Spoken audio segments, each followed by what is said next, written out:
SBI देश का सबसे बड़ा पब्लिक सेक्टर बैंक है। क्या अदानी ग्रुप को बचाने के लिए एलआईसी और एसबीआई को ऑर्डर दिया गया? एलआईसी ने खतरों से भरे अदानी ग्रुप को इतना बड़ा एलोकेशन क्यों किया? प्राइवेट फंड मैनेजर्स जो ज्यादा रिस्क लेते हैं उन्होंने भी ये नहीं किया। जब इन बातों से पर्दा उठेगा तो पता चलेगा कि उनके फायदे में न सिर्फ आपका लेकिन देश का कितना बड़ा नुकसान हुआ। गौतम अडानी पर बड़े कर्जे बकाया है।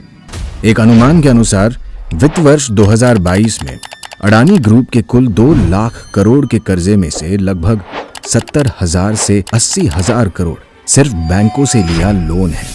इसमें सबसे ज्यादा 27,000 करोड़ रुपए की देनदारी एसबीआई की है, 5,500 करोड़ रुपए बैंक ऑफ बड़ौदा का लोन और एलआईसी का अडानी ग्रुप के डेट और इक्विटी में 36,474.78 करोड़ रुपए का एक्सपोजर है।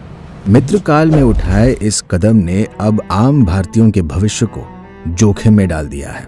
एसबीआई देश का सबसे बड़ा पब्लिक सेक्टर बैंक है जिसमें आपकी मेहनत की कमाई और आपके परिवार और आपके बच्चों के भविष्य के लिए जमा की हुई सेविंग्स रखी हुई है।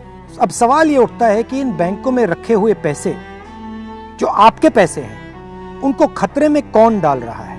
अदानी ग्रुप को सहायता देने के लिए और नुकसान से बचाने के लिए एलआईसी और एसबीआई से जबरदस्ती इन्वेस्ट करवाया जा रहा है। आप जो दिन रात एक करके अपना घर परिवार चलाते हो, जो ईमानदारी और मेहनत करके कमाते हो, आप जो एलआईसी और एसबीआई में अपना पैसा रखते हो, क्या आप अपने बच्चों के भविष्य को खतरे में डालना चाहते हैं? नहीं ना? तो मेरा सवाल आपसे है, अदानी के नुकसान को भरने के लिए आपके पैसे क्यों लगाए जा रहे हैं? दिसंबर की शुरुआत में 3 प्रमुख ग्लोबल फाइनेंशियल इंस्टीट्यूशंस ने एसबीआई को ऑस्ट्रेलिया में अडानी ग्रुप की कंट्रोवर्शियल कारमाइकल कोल माइन के लिए लोन देने के खिलाफ चेतावनी दी थी। न्यूज एजेंसी IANS के अनुसार नवंबर 2020 में एसबीआई अडानी ग्रुप को 5,000 करोड़ रुपए का ऋण देने के लिए तैयार था। इतना ही नहीं, साल 2014 में अडानी और उस वक्त की एसबीआई चीफ के बीच एक MOU पर हस्ताक्षर भी किए गए थे। एसबीआई के चीफ आपके पैसे को सुरक्षित कर रहे हैं या फिर अदानी के बिजनेस को? भारत की सबसे बड़ी सार्वजनिक बीमा कंपनी एलआईसी का अडानी समूह में पूरे बीमा इंडस्ट्री के कुल निवेश का 98% से अधिक हिस्सा है। एलआईसी ने खतरों से भरे अदानी ग्रुप को इतना बड़ा एलोकेशन क्यों किया?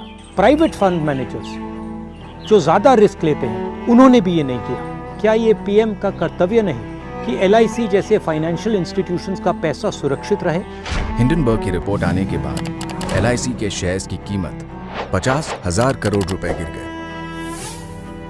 क्या पीएम 24 जनवरी 2023 के बाद अदानी में निवेश से एलआईसी को हुए असली नुकसान की सच्चाई बताएंगे?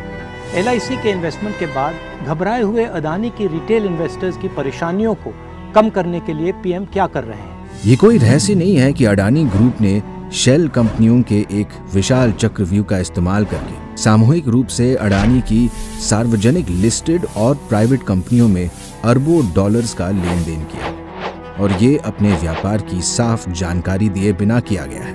अदानी ग्रुप के खिलाफ फ्रॉड, मनी लॉन्ड्रिंग, शेल कंपनियों का उपयोग करने के आरोप लंबे समय से लगते आ रहे हैं। 4 इन्वेस्टिगेशंस हुए हैं, इनमें से एक सेबी ने किया। इन शेल कंपनियों के पीछे कौन है? जब मार्केट में अदानी ग्रुप की शेयर की कीमत उनके इशू वैल्यू से भी नीचे गिर रही थी, फिर भी एलआईसी और एसबीआई ने एफपीओ में पैसा निवेश किया। क्या अदानी ग्रुप को बचाने के लिए एलआईसी और एसबीआई को ऑर्डर दिया गया? किसके कहने? जरा सोचिए, इन कंपनियों में लगा सारा पैसा आपकी मेहनत की कमाई है। ये कंपनियां डूबी तो आपका पैसा भी डूबा, यानी अडानी नहीं, यहां आपका पैसा दांव पर लगा है। सत्ता में बैठे लोगों को आखिर किसने ये अधिकार दिया? हम इसका जवाब लेकर रहेंगे। जब इन बातों से पर्दा उठेगा तो पता चलेगा कि उनके फायदे में न सिर्फ आपका लेकिन देश का कितना बड़ा नुकसान हुआ है।